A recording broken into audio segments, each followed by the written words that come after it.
जी मुलं आताच्या परीक्षामध्ये उत्तीर्ण झालेत, स्पर्धा परीक्षेमध्ये, अशा लोकांचा आणि त्याच बरोबर की जे मागेही सिलेक्ट झाली होती पण आतापर्यंत त्यांचा सन्मान झाला नव्हता, तर त्यानिमित्ताने या सगळ्याच लोकांना एकत्र बोलवून त्यांचा सन्मान आणि त्या सन्मानाच्या निमित्त आम्हाला बोलवलं. माझ्याबरोबर माझे सर्व्हिसमधले सिनियर आणि या मान तालुक्याचे सुपुत्र डॉक्टर नितीन वाघमोडे सर,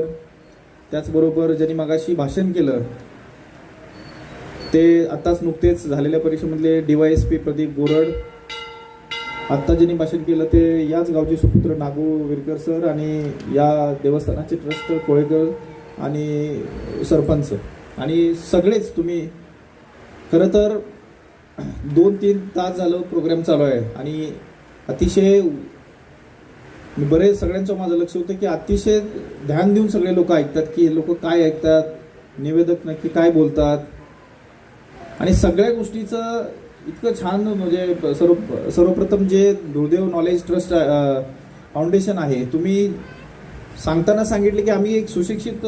लोक आहोत आणि एकत्र येऊन हे फाउंडेशन तयार केलेले आहे आणि त्याचा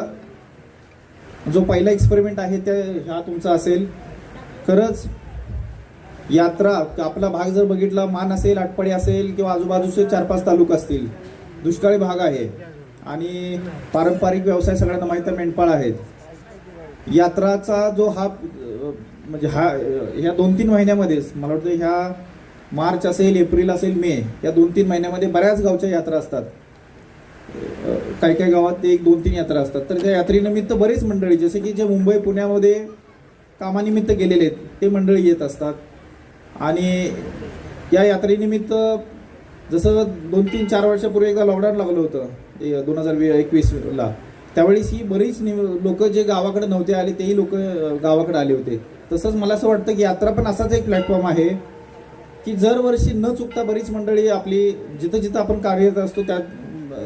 तिथून गावाकडे येत असतात आणि आपल्या पै पाहुणे या सगळ्यांना भेटत असतात. मागाच्या धरून एकच विचार माझ्या डोक्यात आला की प्रत्येक बऱ्याच गावांनी जर हा उपक्रम राबवला की आपल्या गावातली किंवा आजूबाजूच्या गावातली जी लोक मोठ्या मोठ्या पोस्टवर काम करतात, सर्व्हिसमध्ये असेल, काही लोक उद्योजक क्षेत्रात मोठे काम करत असतील, अशा लोकांना जर आणलं, त्यांना तुम्ही त्यांचा सत्कार केला आणि त्यांच्याकडून 4 गोष्टी तुमच्या गावासाठी असेल, तुमच्या युवा पिढीसाठी असेल किंवा काही निमित्तानं जर मागितल्या, तर खऱ्या अर्थानं एक वेगळं परिवर्तन होऊ शकतंय. एक तुम्ही विचार करा, गावामध्ये ज्यावेळेस 200-400 कुटुंब असतात, एक 20 ते 25 कुटुंब असतात की त्यांच्या घरातली कोणतरी चांगल्या सर्व्हिसला कामाला असतात.